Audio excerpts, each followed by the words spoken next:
Ja, hvala. Lep pozdrav še v mojem imenu, sem Martin Butina. Me večina pozna malo po drugačnih temah. Ne sliši se? Zdaj pa se, ne? Malo bližje bom držal to. Ja. Sem rekel, da preden bom štartal s tole temo ali pa tematiko zadruge, pa zakaj je to tako pomembna stvar, sem rekel, da bom še ena stvari omenil. Čudoviti ste. Hvala za vse to. Čudoviti ste. To si premalkrat povemo, ne? To je ena izmed stvari, ker ljudi mede ta sistem, ta zvir, ne? Da nam vzame tisto našo stvar, tisto sebe, ne? In to bi mogla biti mantra vsak dan, vsako jutro, ne? Da smo čudoviti, vsi skupaj in vsak zase.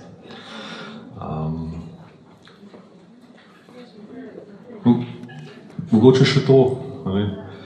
Veliko vas je tukaj prvič, pa mogoče te osnove vam niso še čisto jasne, odkje pravzaprav sploh prihajajo naravni zakoni in kako potem te stvari potekajo nadol, kako so si zakoni podrejeni, oziroma te sklopi pravzaprav, ne? Morate vedeti, da zadeva prihaja pravzaprav od tistega najvišjega, ne? Naravni zakoni obstajajo zato, ker so bili podarjeni od stvarnika, ne? Mi smo tisti, ki smo sicer rojeni tukaj na zemlji, od naših staršev narejeni, ne? Ampak v resnici ta pravica dobivanja ali pa pravica je bila podarjena od tistega najvišjega stvarnika, ne? In to dejansko pripelje do tega, da ste vi sami suvereni in ta suverenost je tudi vaša dolžnost, da sebe potem približate čim bližje tisti vaši iskri, ki je v vas. To je vaša dolžnost. Niste naključno tukaj. Tukaj ste z nekim namenom. In to je tudi, da lahko ta namen izkoriste ali pa udejante, imate za to naravne zakone. Obstajate, ste del enega in to, kar dajete, tudi prejemate. Zato ste čudoviti. Tako. Ena izmed stvari, kar ljudi zelo boli ali pa skrbi, je to, ne, kako pravzaprav kot živi človek živeti. Dejance, se pravi v tem svetu, kako ga pravzaprav živeti. In ena izmed teh stvari je ta ogroženost, ne? To, kar nas je sistem vcepil v glavo, da moramo delati, da moramo zaslužiti denar, zato da sploh lahko živimo. To nas so nam vcepili v glavo, da moramo plačati za to, da živimo. In to je ena izmed stvari, kar večino boli, sploh takrat, ko se pogovarjamo o nekih vzporednih sistemih, skupnostih, skupnosti živih ljudi. In te skupnosti morajo na nek način živeti, preživeti in uspevati. Kaj je podlaga za to? Kot živi človek, vi nimate omejitev. Edino pravilo, ki velja, je zlato pravilo. Ne škoduj. In če že počneš, počni nekaj dobrega za vse, ker se nam potem to vrača skozi kolektivo. Ta koncept dajanja, hvaležnosti, spoštovanja, vsi ti izrazi, pravzaprav brezpogojne ljubezni, ki nam je dana, tudi tisto udejanjamo potem kot živi ljudje. Ampak po drugi strani, vemo, da ta svet, ta materialni svet zahteva od nas, da pač tudi nekaj počnemo in tudi nekaj jemo, nekaj izdelujemo, da smo kreativni. In to našo kreativnost lahko delimo. Ampak kakšen je pa ta način? Mi vemo, da v admiraliteti oziroma v komercu imamo trgovine, to je tisto, kar nadzoruje ta admiraliteta, odnose, komercialne odnose. Kako pa lahko mi živimo, kot živi človek, pa počnemo isto? Da se ne rabimo bati neke države, nekega sistema. To je ena izmed bolečin, kako pravzaprav to počnemo, da ne bomo prišli navzkriž pravzaprav sistemom. Mi imamo v ta namen pravzaprav ta koncept zadrug. Zadruga, ki nekako povezuje pravzaprav žive ljudi s komercem, čeprav je bila tudi v zadnjem času ali pa v zadnjih 50 letih ta zadeva precej ukvarjena Zato so zadruge danes tudi precej demonizirane, ne? Z komercialne perspektive ali pa davčne perspektive. Ne? Ampak zadruga ima mogoče še eno lastnost, ki jih mogoče večina ne ve, ne pozna, da zadružniki, se pravi člani iste zadruge, lahko med sabo poslujejo brez davka. Ne rabimo državi nič plačati za to. Druga stvar je pa to, pol na koncu vprašanje, a mi sploh potrebujemo nekoga, da nam pove, na kakšen način mi trgujemo med sabo. Tukaj je mogoče ključno vprašanje, ali mi kot živi ljudje potrebujemo posrednika. Ampak ravno zaradi tega, ker pa ljudje smo zelo različni med sabo in imamo različne talente, sposobnosti, možnosti. Vemo tudi to, da bomo na enem koncu predelovali mogoče krompir, na drugem koncu izdelovali pohištvo, kako med sabo izmenjati pravzaprav to. In to je ideja zadruge, ki bi povezvala vse te čudovite, žive ljudi na nek skupno hrbtenico, dajala zaslombo proti sistemu. Znotraj tega bi pa ljudje lahko poslovali neomejeno, seveda pod temi načeli, ki smo se že pogovarjali, načeli živega človeka. Moje mnenje je tudi, da bojo v bistvu skupnosti in tak način delovanja pravzaprav nek trend, nekje bi rekel do 30 letih, sigurno bo to prevladujoča oblika življenja pa bivanja.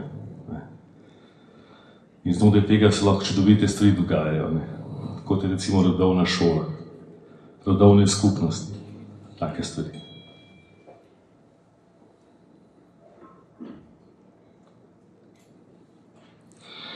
Mogoče še to, če ste kdaj razmišljali.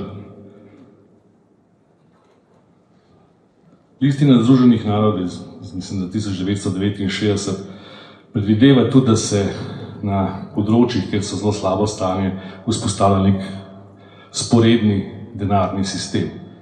Zakaj ne bi bili mi tisti, ki bi vzpostavili tak sistem prvi? Ne da deluje, delujejo že tudi v Švici in posod drugje imamo te neko sporedne, komplementarne valute. Ampak ves denar, evre, mi moramo sposoditi si za to, da pridejo v sistem. Nimamo svojega suverenega denarja in to je za veliko večino velika omejitev. Ravno zato, ker nam omejujejo naše vplive. Razmišljati moramo seveda dolgoročno, planirati kratkoročno, razmišljati globalno pa delovati lokalno. In jaz sem danes zelo vesel tukaj, ker je veliko takih čudovitih ljudi, ker vsak na svojem področju poskuša narediti prve korake. To je res čudovita stvar. Pa aplavz za vse nas, prosim.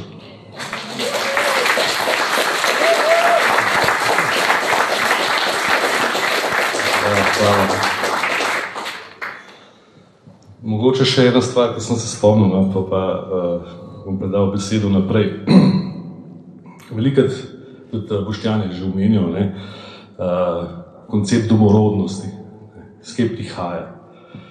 Danes vemo, da imamo velik problem z zgodovino, zato ker veliko zgodovine je bilo namerno uničene, namerno zlorabljene, invertirane, tako da v bistvu težko pridemo do pravih informacij, ampak mi vemo, da je naša zgodovina bistveno bolj bogata pa drugačna kot to, kar nam predstavljajo. Vsak zavojevalni narod, ki je prišel na naš konc, se je čutil naši bogatstvo. Tako vemo, da je recimo ameriška ustava narejena po vzoru slovenske, takrat še ni bila ustava, ampak so bile druge reči. Ampak imamo tudi tukaj danes s sabo par knjig, s katerih se lahko prepričate, da je ta veličina slovenskega naroda, ki prihaja z teh teritorijev slovenskih, tukaj se je začel in razširil po celem svetu. Če koga zanima, to je še ena izmed tem, zakaj je domorodnost. Hočeš kaj o zadrugi? Zadrugi? kaj predlagamo, kako bi radi oblikovali, kako bi radi to zaživili. Ja, mi smo zadrugo koncipirali na koncept v bistvu skrajšanih verig, trgovskih in logističnih, po katerem bi ta zadruga v bistvu v vsakem kraju, ker bi bil interes, postavila svoje točke. Na ta način lahko direktno povezujemo proizvajalce z kupci.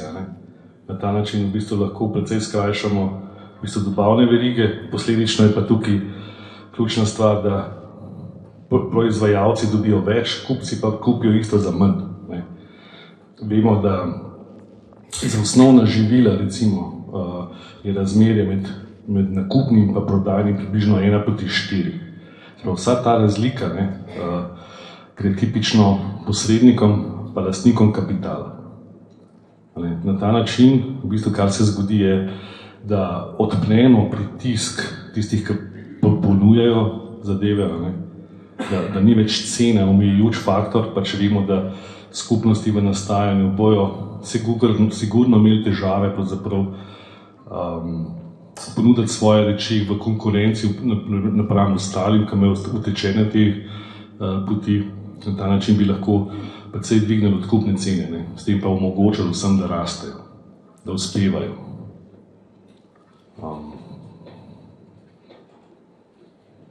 Če še kakšno vprašanje, da sem jaz zbudil. Takšne ideje o tej valuti, ki si omenil, o vzporedni valuti, mene to zelo zanima. Ker v tem vidim en velik pičil, sem pokazal zdaj v parih mesecih. Ja. Ne boste verjeli, ampak približno 8 let nazaj dejansko smo zelo veliko delali na temu. Koncept vzporedne valute, tudi testirana je bila v praksi. Ni pa danes še to, nismo še tako daleč, da bi lahko kaj takega implementirali, ker zato potrebujemo najprej trg. Kdo je trg? Trg smo mi, tukaj, ki sedimo. Te ljudje v bistvu primarno bojo tvorili trg, ki bojo začeli, bom rekel, trgovati med sabo. Na ta način se v bistvu postavi potreba po nečem takem. Dočim pa v zadnjem času, če se najbolj spomnim, je bilo pa zdaj v tej zadnji ekonomski krizi v Grčiji je bil vzpostavljen tak sistem. Mislim, da se reče tiste valuti tem, ampak se pravi ni edina, ampak takoj, ko je bil problem dobiti denar v obtok, se pojavila potreba po tem. Ampak ideja je, mi moramo to valuto prvič vzpostaviti kot trg, drugič je pa potrebno je narediti ponore. Ta denar, to valuto je potrebno za nekaj unovčiti in to za sabo potegne pa druge probleme. Če mi ne moramo plačati davka s tem, ali pa, davka ne, ampak recimo druge stvari, ki so pomembne, recimo elektriko, ki ne moramo še sami pridelati, v takem primeru imamo težave. Tukaj je koncept konvertibilnosti potem. Drugače so pa modeli in tudi v bistvu programska oprema že obstaja za take stvari. To ni nova stvar. Dočim jaz bi pa vsakemu posebej predlagal, da si pogleda ta eksperiment v Vrglu. To je eno avstrijsko mesto pred drugo svetovno vojno, ko so implementirali točno to. Ko je občina izdala pravzaprav tako imenovan demoražni šiling, skozi katerega so potem v 2 letih obnovili vse, postavili si celo skakalnico, obnovili mostove, javne zgradbe. Bila je, mislim, da 95% zaposlenost. Ker je bilo pač to suveren denar. Tudi je skupnost v severni Italiji, ki se ji reče Damanhur. In tam oni že veliko časa uporabljajo svojo valuto. Italijanska skupnost Damanhur, severna Italija. Oni ne vem koliko, mogoče imajo že desetletja svojo valuto, ki jo uporabljajo v svoji skupnosti, in njih je bilo pred leti, ne vem, okrog 1000, mogoče jih je zdaj že več, ampak oni to recimo, to se pri njih lahko tudi vidi, kako to pri njih deluje. Ja. Če bi ta valuta temeljila na istih principih, kot temeljijo vse današnje svetovne valute, ne bo v redu. Ja, drži. To to je bilo meni. Torej, fiat valuta ne bo vredna. To, če mi damo neka načela, pa damo neka načela, ne bo vredna, da bi se vedno lahko najdemo to ni, ki lahko začne ponovno ustvarjati še več te valute. To sem hotel povedati in to ne bo vredno. Torej, neka naravna omejitev, kot recimo bi bila zato, pa se bi bila že neka rešitev, samo... Ne bi bila. To je, v bistvu, teorija gre v tema. Ideja je, da denar v resnici ne bi smel obstajati. To je babilonska magija denarja. Pač tisti, ki se s tem ukvarja, razume, iz kje prihaja. Pač gre za separacijo tebe pa tvojega dela. In ni v redu. Ampak za ljudi bi bil preveleč preskok, predaleč bi stopili, če bi rekel, ukinili bomo denar.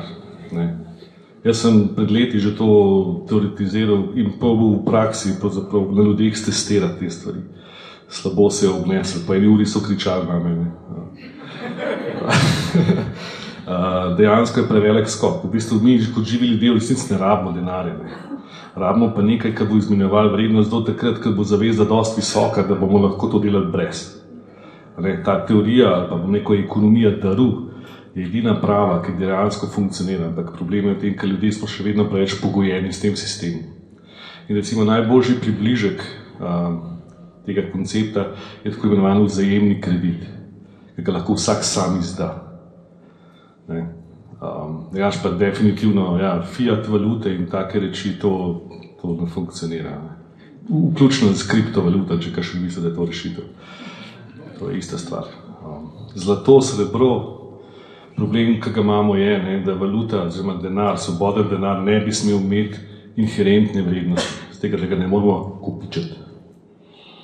Mi kopičimo lahko znanje, lahko kopičimo prijateljstva, ne moramo pa kopičiti vrednost transakcije. To je tisti problem. Valuta ne bi nikoli smela imeti inherentne vrednosti, pa merilo vrednosti hkrati. Koliko je evro, danes kupimo za 1 evro kilo jabolk, čez 2 let bo pa sam pol kile. Niti ni merilo, kar nekaj. Obstaja kar nekaj alternativnih oblik valut, ki so vezane na to digitalna valuta, ki ima prihod v zlatu, neposredno. Ampak v Sloveniji pa je ena taka krasna ideja Xaurum, ampak je sodišče prevzelo pač roko čez in zdaj ne morajo, je zablokirana zadeva. Sodišče je pa zadevo ustavilo. Še z drugim razlogom tudi, ampak med drugim... Vse drži, Gre za to, tukaj je bil poskus predvsem za tega, da valuta ohranja isto vrednost, tudi kupno vrednost. Težava zlata pa srebra je to, da je to omejena dobrina. Se pravi, če bi se ekonomija preveč povečala, nimamo pa zlata za kritje. Konc. Sistemi blagovne izmenjave obstajajo, ki bodo zelo dodelan kot LED? LED sistemi so v bistvu temelječi na časovnim razmejitvah. Vemo, da pač to je bila stališča valute, je to najboljša reč v smislu konceptualnega, ker imamo vsi omejeno veliko časa na tem svetu. In potem več, kakor ga imamo, ga ne moramo porabiti. In zato je bila ideja v LED sistemih, da je čas edino merilo vložka. Se pravi, 1 uro pravnika je toliko vredno, kakor 1 uro čistilke. To imamo pa danes problem v razmišljanju, da je to res lahko. Problem denarja je pa obrestovanje. Tisti, ki razumejo to, veste, da obresti dejansko niso del procesa, kar je kreacija denarja in imajo deflatoren učink. Ta ekonomija, kakršno mi poznamo, v tej ekonomiji se reče ekonomija delnih rezerv in predvideva, da dejansko raste vsako leto, da pokrije razliko zaradi obresti, ki predstavlja za banke edin pravi denar. Z računom se glavnica uniči, ampak ostanejo pa obresti. Obresti pa niso del kreacije denarja. In če se dolg preveč naraste, začne jesti samega sebe, svoj substanco.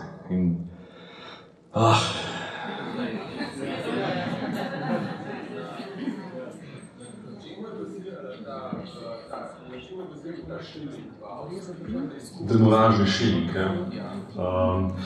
Temeljil je na tem, da je ta občina Vrgelj, okraj pravzaprav, to je bilo leta 31, 32, to morate razumeti, kakšne so bile razmere. To je bila totalna štala. Po pariškem sporazumu je mogla Nemčija pa Avstro-Ogrska ogromne reparacije plačevati. To je bilo ful nepošteno, takrat za tisti koncept.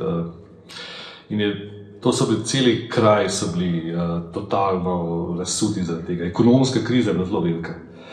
In takrat je ta župan tega okraja se je povezal s tistim Silvijom Gezlom, ki je bil pač brihten možaka na teh področju te alternative.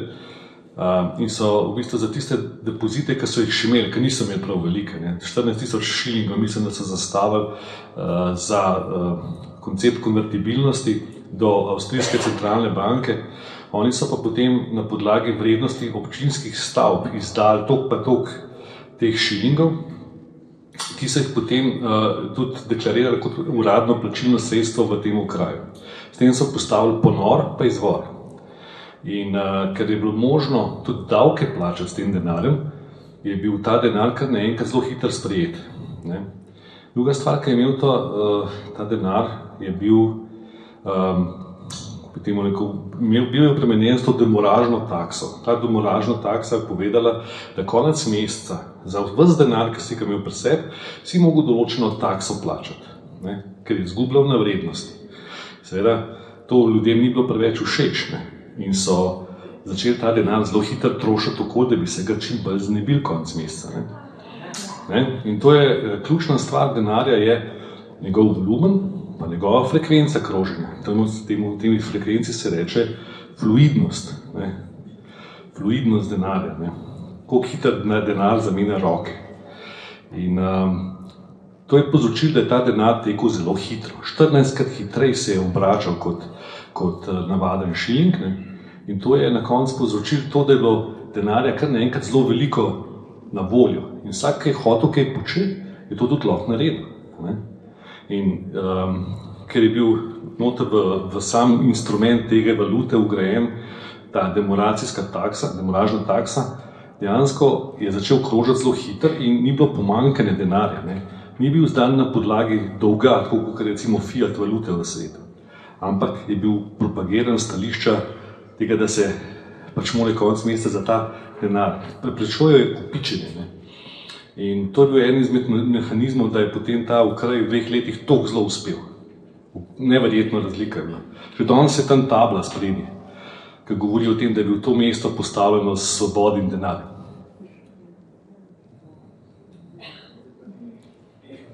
Pa je pa to, tiste, ki ste kdaj brali to, kaj se je pol zgodilo, 200 ostalih okrajev je želel imeti isto rešitev. Kaj se je pol zgodilo? Vmešala se je Avstrijska centralna banka in prepovedala to. Dejansko so ji pa pomagali takrat nacisti avstrijski, ki so pa rabili krizo, da so lahko svoje ideje parkirali.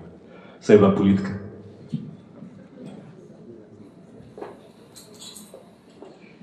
Zdaj pa dosti denarja,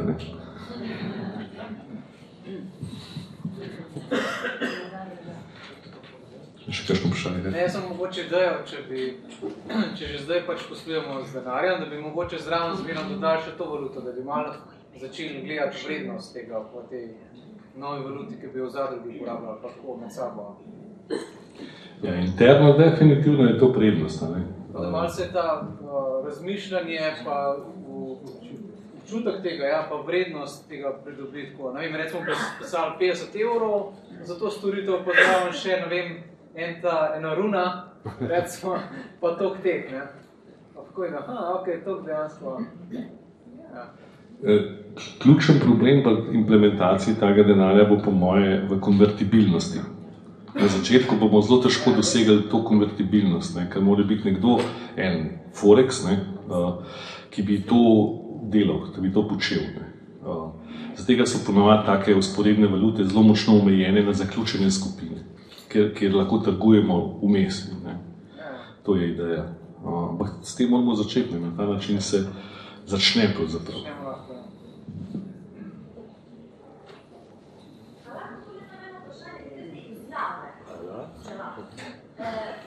Spočet, moramo dati datum početja, a kaj? Spočet je pa nekaj. Tam piše spočet. 9 mesecev pred rojstvom. Ja. Spočet je verjetno, da je. Spočet je. Tudi človek. Kako da boš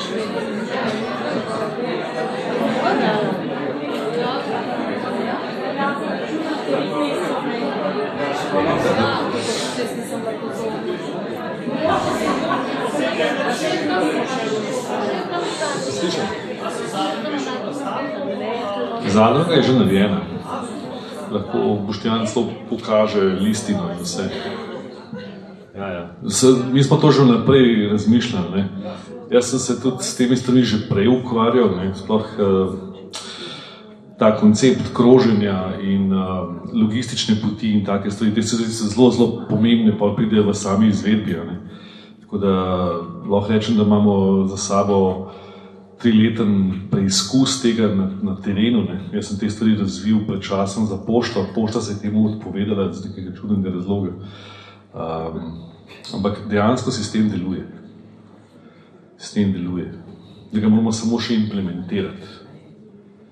Kako se bo upravljati to zadruga? Klasično zaenkrat. No. Pač zadruga ima vodstvo, neko administracijo, pa člane, člene. Klasičen način je zaenkrat. Iščemo še možnost, ne, to, da bi bila to zadruga živih ljudi. Ne.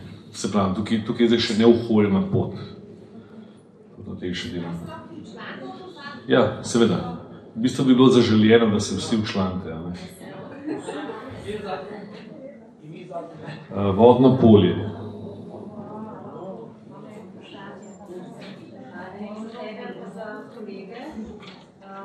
Živ človek in ta živ človek ima kredit. Vemo, kakšen kredit, ne? Kaj to pomeni v praksi. Kako delovati, a je to v bistvu prepreka, velika? Če imate kakšno idejo? Mogoče bodo malo specifično prepreko, v kakšnem smislu? Ne vem, da ima mlada družina kredit za hišo. Da se je ustvarila svoj dom in bi zdaj hotela postati živ človek oziroma živi ljudje. Kako to v praksi izvesti glede kredita? Izstopati iz sistema, od sistema imaš pa kredit. Kredit je na osebo, ali ne? A sem bila dovolj? Aha, to pomeni zavarovalnim sporazumom. Ok, Če lahko na to temo v bistvu ena pomislek, ki se vsuje.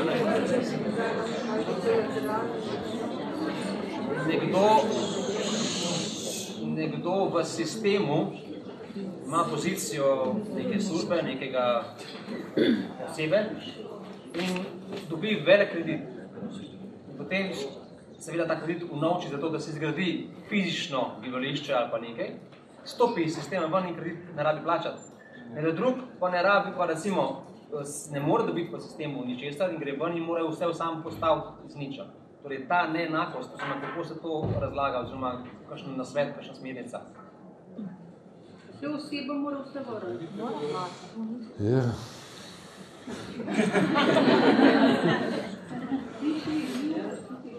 Ja, življenje ni pošteno.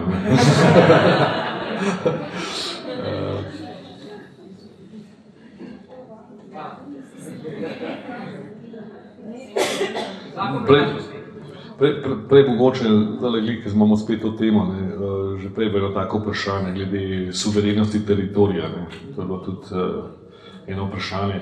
Namreč, za zgled si lahko vzamete cerkve, oziroma verske skupnosti. Tam je ta mehanizem, tako imenovani lodi, to je ta suvereno ozemlje, od katerega v bistvu cerkvene institucije ne plačujejo davka. Tle je isti koncept tudi pri živem človeku. Moramo pa seveda to utreti, to poč. Ena opcija je seveda tista za zakoličbo, druga je pa tista pravno pripoznana. To je pa tista, ki vsi iščemo. Da bi sistem v enem točki nas pripoznal. Ni važno, skozi kater kanal. Važno, da nas pripozna. Potem je pa se laže.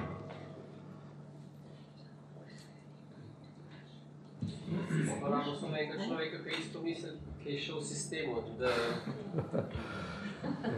da bi upal to narediti. Če je to možno, je super. Se zdaj imamo alternativce na delu, bomo videli, koliko bomo več prišli s tistim. Prej, ko smo govorili o denarju, o valutah, o vrednosti. Jaz že kakor otrok, recimo, sem razmišljal, zakaj je vse tako narobe na tem svetu in nekako sem prišel do tega spoznanja, da če bi bilo v bistvu ura dela ali pa da bi bile vse valute enako vredne, ne bi bilo nobenih problemov. Sam takrat mi ni bilo še jasno, kako bi se dalo to rešiti. Zdaj, ko imamo recimo internet, pa vse tu v mreži, bi praktično lahko tu vse uskladili se z ponudbo in povpraševanjem. Tako da bi v bistvu nekje z neko kodo človek vstopil noter in bi za vsako stvar lahko opredelil, koliko je on pripravljen za tisto dati ali pa koliko za tisto stvar ponuja. In tukaj bi se uravnotežilo vse kompletna trgovina. Ker zdaj je vse na temu, isto bi bile lahko tudi volitve. Mi, kada gremo na volitve, tam se opredelimo za nekoga, ko ga niti ne poznamo. Če bi pa mi rekli toliko svoje vrednosti, svojih prispevkov, dam temu, ko se ukvarja s tem, dam drugemu, ko se ukvarja z drugo stvarjo in bi porazdelili tisto vrednost, bi vsi točno bili na tekočem, koliko so za kaj prispevali in tista stvar bi rasla, kolikor več ljudi bi prispevali v tisto aktivnost. Isto bi vse trgovina delovala in tudi ljudje, tisti, ko delajo v tisto smer, bi dobili toliko davkov. Davki so resnic proti ustanovi, zato tega jih nobena ustava nima. Te prispevke ali prostovoljni prispevki, vsak je lahko prispevek. Če se mi gre meni za boljšo avtocesto, bom dal 2% za avtocesto. Mislim, če bi bilo to dobro za ljudi, pa bi bilo ziher prepovedano. Srta se tu ne koristi. Srta bi mogli mi zdaj en tak sistem počasno vzpostaviti, da se bolj globalno razširi. Jaz mislim, da ni drugega, ne moramo od politikov pričakovati, da bojo naše dobro delovali. Mi ne pričakujemo politiko. Ja. Mi moramo tu. Ja, seveda, od spodaj gor. Politike treba ignorirati. Fajn bi bilo, ja. Zakaj sploh rabimo, pa bančnike? Zakaj rabimo bančnike? Zato ker je sistem jih predpisal kot obvezne posrednike pri nas. Ne, oni so se sami vzpostavili zaradi tega, ker jih Seveda so se, ja. Hočem reči to, kot je danes sistem, je to tisto, kar ljudje morajo spoznati, je vse na glavo, vse je proti človeku. Suverenost pomeni dejansko, da te stvari vzamemo nazaj v svoje roke. Drži? Ja. Točno to sem govoril. No, jaz sem pa tudi to, da govorimo o sistem, pa kako vzpostaviti, pa kako to, no. En začetek je že dober, vse govorimo o neki skupnosti, ne. Pač pogledamo tako, ko imamo dejansko še medsosedske pomoči, ki je v bistvu dejansko zakonom prepovedana, in pač že neka osnova, ki jo tudi sam probam sestaviti, pa jo bom dal tudi v pregled še Bosjano, pa vse, ne, je zaščita in reševanje, ne? Da začnemo delovati kot iz prvo okrajev oziroma vaških skupnosti, kakorkoli to imenujemo. Ena se poveže z drugo, naprej gremo to v deželo, ne več občine. Dežela ima v bistvu, bom zdaj izklical 1/12, katera odloča v dobrobit vseh, ker tako zaposeže s častjo svojo. Vsem, kar ima, kar je. Kar je pa pol na temo, na ta način lahko začnemo vse obrtnike skupaj povezvati, ker nekomu zagusti ali mu pogori hiša, karkoli, iz une vasi, ki je vodja, pokliče na 12, ona zorganizira vse, se te ljudi najde, ker lahko v tistem momentu preskočijo na pomoč. In že tukaj gremo mi lahko kontra sistemu, zato ker bomo drugemu pomagali in v istem momentu rešimo pa tudi problem določenih financ, ker itak pol ta človek bo to toliko cenil, da bo valjda, seveda enkrat vrnil. Točno tako, na tak način bi to mogli funkcionirati. In na isti način bloka govorimo na civilno zaščito, ker nas samo dol toče, pa da se dol toče. Pač ja, to je raziskovanje. Ampak dejansko, v osnovi jih lahko igli na ta način predmagamo, ne? Da se prvo vsaka skupnost zase poveže, ona podpre eno skupnost, ki dela za vse knjig, in šele pol lahko začneš in finance in vse iskati, zato ker si prvo kot prvo začneš ustvarjati medsosedsko pomoč oziroma zaupanje na star način vrvno bratstvo. Je bil včasih bolj pomemben kot krvno bratstvo. Drži. To je model, ne? To je tisto, ki zdaj mi vsi iščemo. Zdaj je to ključno, ta prva faza, da se povezujemo, da se združujemo. Zdaj, mi smo tisti, ki tvorimo to mrežo. To je ključna stvar. Zdaj najbolj na to, kar je prej gospod rekel, če imamo avto registriran, Duščano ljudje imajo registriran ravno zaradi zavarovanj.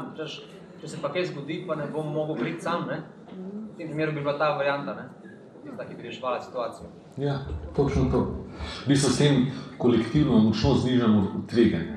To je tisto, kar se zgodi. Jaz imam tukaj za eno informacijo, da pač 21. junija 2011 Vatikan ukinil Rimsko cesarstvo in se odrekel vsemu in priznava pač, da nad človekom in stvarstvom ni nobenega druga in da je to pravno verjaven in zavezujoč apostolski odlok, ki je odvzel vsem državnim vladam, sodnikom, odvetnikom, uradnikom, zasebnim odvetnikom in bankam imuniteto. Se pravi, da nas od takrat naprej dobesedno zavajajo, da so še vedno, ne vem, koristni, ali ne, ne vem. Škoda krivimo našega dragota danes sabo, on bi zelo veliko povedati okoli tega. Ampak to, če se ne motim, je ta Laudatum Si, ki je papež to bulo naredil. Mislim, da je to tista zadnja. Probatuma je ukinil in se odrekel vsemu. In kar priznava najvišji zakon zlato pravilo, dejansko pomeni, da vsako duhovno bitje je najvišja oblast nad samim seboj. Se pravi, da so nam že, Vatikan je že dejansko priznal, da če se zavedaš, lahko poveš, mislim, nekak, jaz pa vem. Jaz nisem čist prepričan, da to Vatikan rekel. Vatikan vodijo jezuiti, to ima veliko kontra idejo. Ja, zdaj papež sam Frančišek to pač sprejel pred njemu.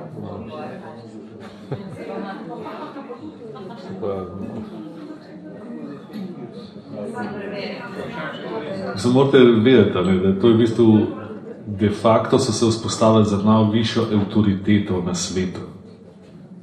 To je tisto, in oni so edini posrednik med Božjim in nami. To so naredili. Ja, ne, pa so priznali, da niso. Ja, se zato pa sprašujem, če to so res oni priznali karkoli.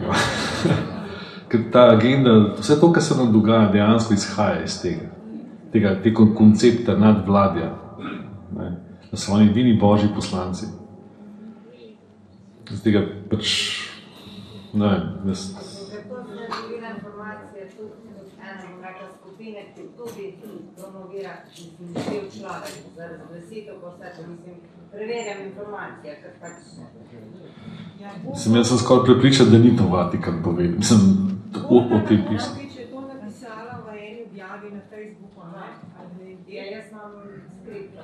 Ali pa no, pač tudi jaz sem videla to in pa si pač izpisala in je pač to, kar ona govori, je Gordana pač povzela po nečem, ne vem, čem je napisala to. Jaz sem si pač to izpisala in govori o tem, da je menda leta 2013-2011. Ja, da je to... Malo je nekonsistenten s tem, kar se dogaja. Nekaj je govoril... Samo ne znaš, da je to res objavljeno. Vam težko komentirati, da no.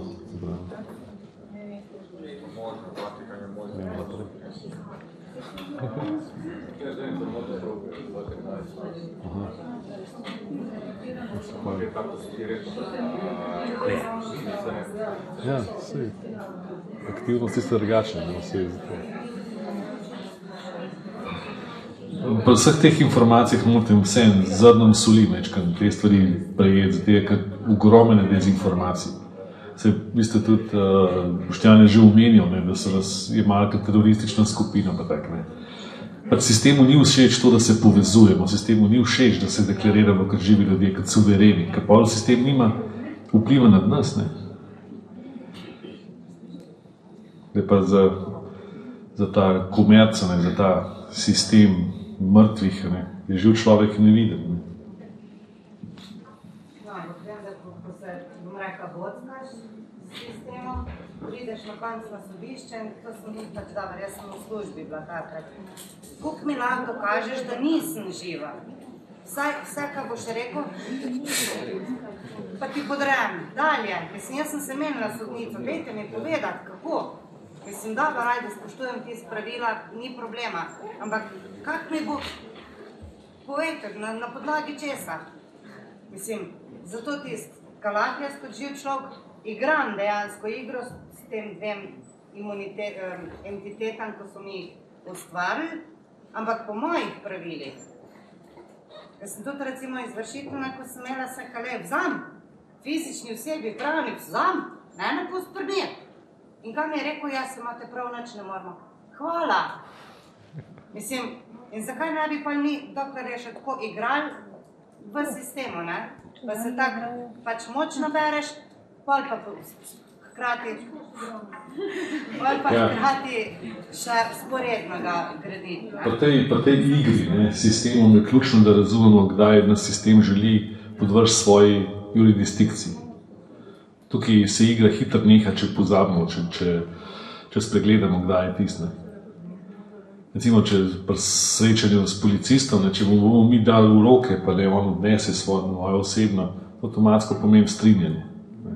Zato pa ne daš. In če reče, da bi se podpisal, se obrnejo stran. Inšpektori zbežijo stran. Ja, seveda, ne. Inšpektorica napisala v enem primeru, ena gospa, je napisala, policaj je rekel, da ne se podpiše z UCC, ker pa ni razložila, kaj je to, ne? In se ni hotela podpisati in izdajamo nalog. Druga stvar je že to, ne. Morate še eno stvar paziti, to tisti, ki bi še vedno upoštevali sistem. Ogromen zakonov je protiustavnih, ne. Ogromen jih je.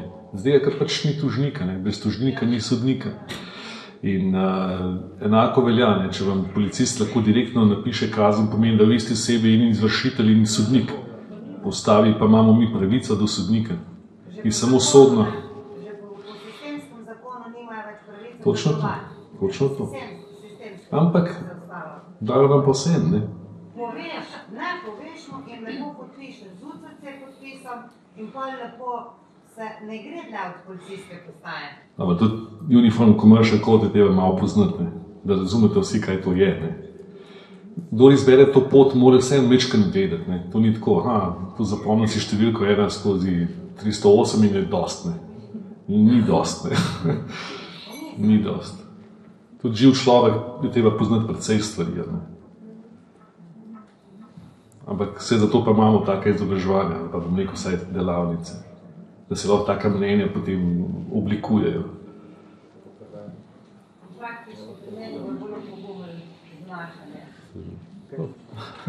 Hvala. Hvala lepa.